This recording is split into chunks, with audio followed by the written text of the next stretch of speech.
안녕하십니까. 닥터 부동산의 심규진입니다. 이번 영상에서는 마곡지구 최고의 상권은 어디? 라는 주제로 이야기를 드려보도록 하겠습니다. 자, 오늘 이 마곡지구의 상권 분석을 위해서 국민은행 상권 분석 프로그램을 이용을 했고요. 이 빅데이터를 근거로 해서 마곡지구의 최고의 상권은 과연 어디인가, 이거를 한번 분석해 보도록 하겠습니다. 자, 우선 마곡지구의 상권을요 5개 정도로 구분을 해봤습니다. 발산역, 마곡나루역, 그리고 양천향교역, 그리고 마곡역, 그리고 신방화역, 이렇게 5개 블록으로 나눴고요.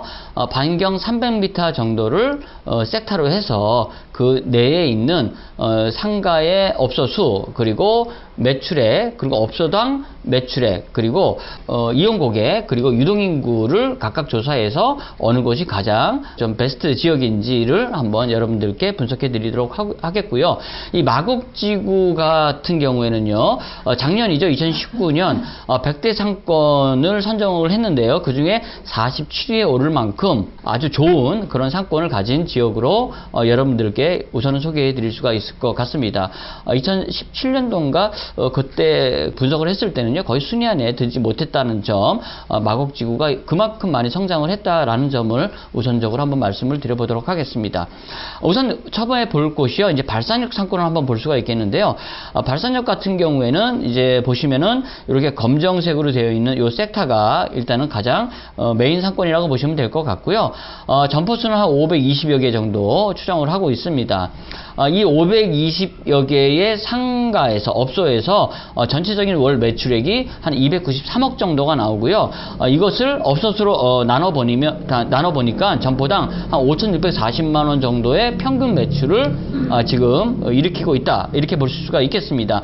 이용 고객 수는 141만 2천 명 정도가 되고요. 유동인구는 28만 4천 명 정도로 지금 분석이 되고 있습니다. 그 다음으로는 마곡나루역 상권을 우리가 볼 수가 있겠는데요. 점포, 이제 업소수는 426개 정도가 되고요. 그 다음에 매출은 월 194억 원.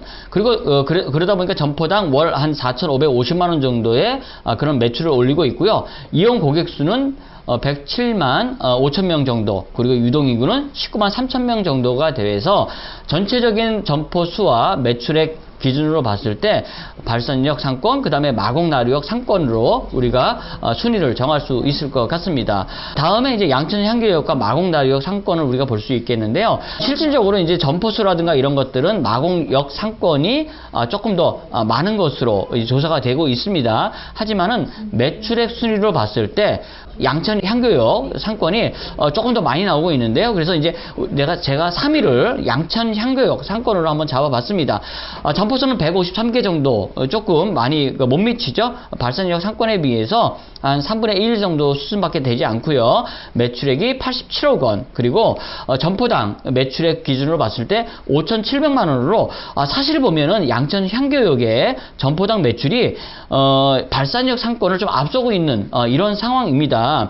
그리고 이용 고객은 44만 3천 명, 유동인구가 12만 명 정도가 되는데요. 자, 우리가 여기서 이제 한번 객관적으로 분석을 해볼 필요가 있는데, 굉장히 발산역 상권에 비해서, 마곡나루역 상권에 비해서 이 양천향교역 상권이 작은 것은 분명합니다. 그래서 점포수도 작고요.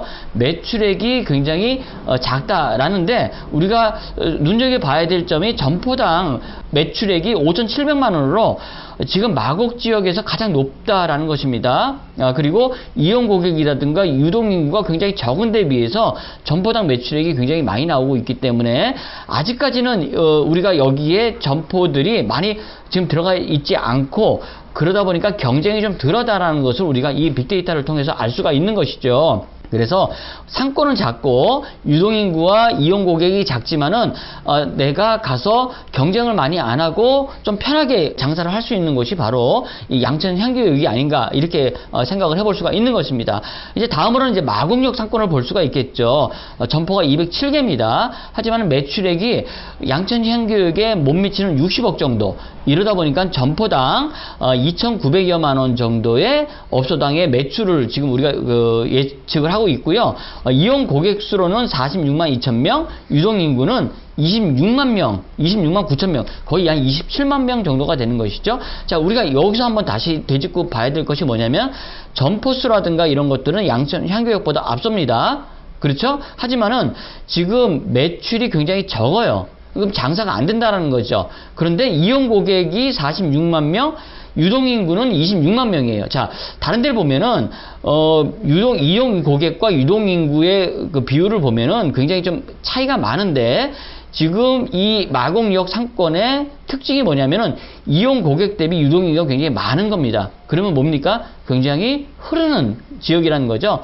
자, 흐르는 지역인데 왜 흐를까? 이것을 우리가 좀 보면은 이 지역에 아직까지 원래는 들어와야 될 뭐 신세계 백화점이라든가 이런 것들이 들어오지 않고 아직까지 출구 공사도 아직 하고 있는 이런 상황에서 이런 공사들로 인한 어떤 그 상권의 형성이 지금 더뎌지고 있다. 이렇게 볼 수가 있는 것입니다. 하지만 유동인구는 굉장히 많거든요. 26만 명입니다. 거의 발산역 상권과 맞먹을 만큼의 유동인구가 있다는 것이죠. 자, 아침에 한번 나와보면요.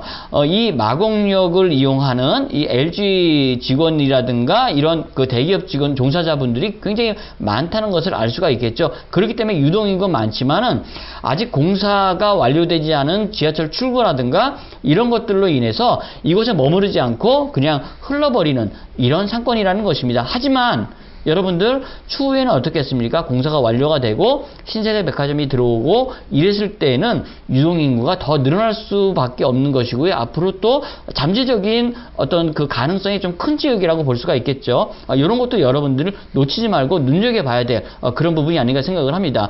이제 다음으로 이제 신방화역인데요. 점포수가 208개입니다. 그리고 월 매출액이 91억. 점포당 월 매출액을 우리가 보면요. 4,380만 원 정도가 되죠. 이용 고객은 42만 4천 명. 그리고 유동인구가 16만 1000명 정도가 됩니다. 이 상권은 지역 상권으로 좀 봐야 되겠죠.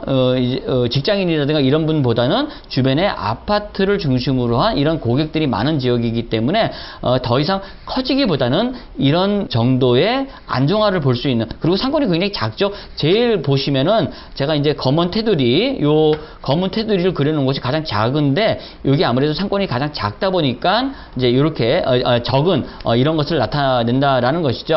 전체적으로 봤을 땐 앞으로 이제 마곡지구의 상권은 굉장히 잠재적인 성장 가능성이 굉장히 큰 곳입니다. 하지만 지금 들어오시는 상황에서 발산역 상권이 가장 크고 다음에 마곡나루역 상권이 지금 크죠. 하지만은 이 상권들이 좀 안정되다고는 하지만은 양천향교역은 어떻습니까?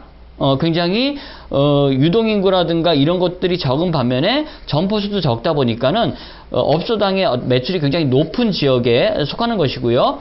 마곡역 상권은 유동인구도 굉장히 많은데 비해서 장사가 좀 안 되는, 매출이 좀 안 오르는 곳이죠. 흐르는 곳이라고 볼 수가 있겠지만은 앞으로의 이런 유동인구를 이곳에 멈출 수만 있다라고 하면은 굉장히 성장 잠재력이 큰 곳이다. 이렇게 보시면 될 것 같습니다. 여러분들 이러한 상권 분석을 통해서 여러분들이 요즘에 소상공인들 어렵지 않습니까? 그래서 눈으로만 보지 마시고 이런 빅데이터를 이용한 지역의 특징들을 여러분들이 분석을 해서 여러분들이 점포를 얻어야지 성공 창업할 수 있다라는 것을 다시 한번 말씀을 드려보도록 하겠습니다. 자, 그런데 이 마곡지구의 상가들 하면은 뭐 여러 매체라든가 이런 유튜브에서 보면 어떻습니까? 실패한 상권을 많이들 얘기하는데 저는 상당히 좀 답답한 그러한 심정을 가지고 있습니다. 왜 아직까지 이런 마곡지구의 상권들이 제대로 평가를 받지 못하고 있는가?